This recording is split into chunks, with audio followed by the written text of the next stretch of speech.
आपकी सिर्फ़ ज़िंदगी का सबसे मुश्किल या क्रिटिकल केस कौन-सा था जिसमें आपको अ, बड़ा यानी कि आपको हिला कर रख दिया हो? कोई ऐसा कोई शेयर करना चाहें आप केस? बहुत सारे ऐसे केसेस आते हैं हाँ और और जिस दूसरा सर पॉलिटिकल इन्फ्लुएंस का भी बताइएगा। कहते हैं कि पुलिस पर पॉलिटिकल इन्फ्लुएंस भी बड़ा होता है। वो एक कॉल आती है तो फिर मुश्किल केसेस के हवाले से मैंने अभी लास्ट एक प्रोग्राम में मैंने बताया था, क्योंकि वो फिर रेपिटेशन हो जाएगी तो वो बात मैं नहीं करूँगा। लेकिन एवरी डे हमारे लिए हर बंदे का जो हर विक्टिम है ना, वो हमारे लिए इम्पोर्टेंट है।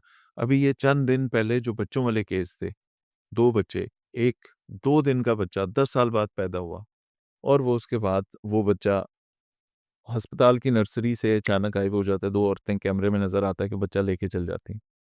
हमारे लिए भी मुश्किल था।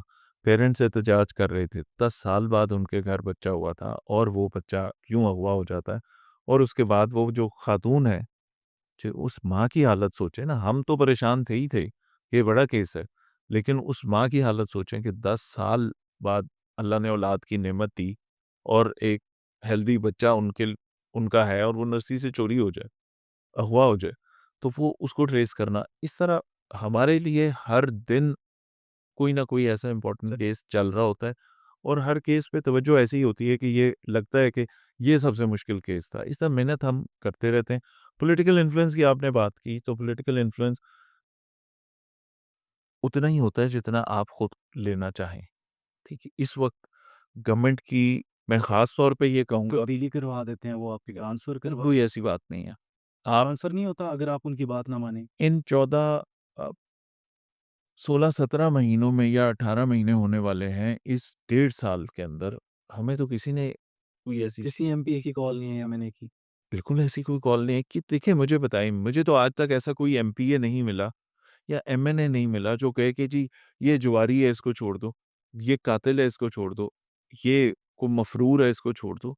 कोई ऐसी कॉल नहीं करता, ये परसेप्शंस हैं, ठीक है? ख़ास तौर पे इस time. This is amazing for me as well कि मतलब वो जो एक तासुर बचपन से सुनते आ रहे थे और मेरे ख़्याल से वो माइंड मेकिंग ऐसी हुई थी यूथ की कि वो मूवीज़ के अंदर देखते हैं, मैंने कॉल करते हैं, एमपीए कॉल करते हैं और पुलिस अगर बात नहीं मानते तो रोज़ ट्रांसफ़र। मेरा इत्तेफ़ाक ऐसा नहीं हुआ कि कोई किसी ने कोई ऐसी ब्लेटेंटली गैर कानूनी काम ऐसे आपको धौंस से कहा हो कि ये कर दें, किसी ने आपको आज तक पॉलिटिकल इन्फ्लुएंस का सामना नहीं इन्फ्लुएंस हम अभी की अगर बात करें तो मेरे ख़्याल में ये गोल्डन टाइम है नौकरी करने के लिए कि जिस वक़्त सबसे पहले जो सबसे बड़े स्टेक होल्डर्स होते हैं जिनका अपैरेंटली जो आपके परसेप्शन के मुताबिक जिनका सबसे ज़्यादा इन्फ्लुएंस हो सकता है, एमपीएस का, पार्लियामेंटेरियंस का ना, तो पार्लियामेंटेरियंस को तो सबसे पहले ये चीज़ कह दी गई थी कि भई बिल्कुल पुलिस मेरिट पे काम करेगी। तमाम ऑर्गनाइज़ेशंस जो गवर्नमेंट की हैं, तमाम इदारे, चाहे वो डिस्ट्रिक्ट एडमिनिस्ट्रेशन है, चाहे पुलिस है, चाहे बाकी महकमे, सारे मेरिट पे काम करेंगे, सिफ़ारिश पे कोई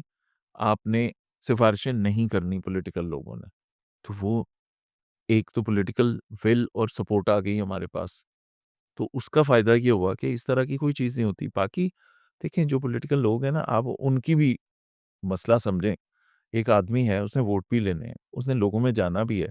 नेचुरली लोगों का अपने पब्लिक रिप्रेजेंटेटिव के सामने जाके उसे रिक्वेस्ट कर देना, तो उसमें कोई बड़ी बात तो नहीं है। अगर और वो ये कह दे कि सर अब डीपीओ साहब या एसपी साहब या जो भी वहाँ पे बैठे हैं, ठीक है, जो पुलिस अफ़सर, कि ये बंदा है मेरे पास आया है, इसकी ये दरख़्वास्त है, ये आप सुन लें। तो ये कोई बुरा किया उसने या अच्छा किया है, तो नेकी कमाई है उसने। तो अगर वो ऐसी कोई चीज़ कहते हैं, तो वो तो हमें करनी चाहिए और वो हम करते हैं बिल्कुल। हाँ, कोई ब्लेटेंटली आप जिस तरफ इशारा कर रहे हैं कि जी, फ़ेवर्स हाँ। इसको एसएचओ लगा दो और इसको हटा दो और इस तरह की चीज़ों वाला मेरे ख़्याल में 2025 में तो ऐसी कोई 2024-25 जो टाइम चल रहा है, उ उसमें तो इस तरह की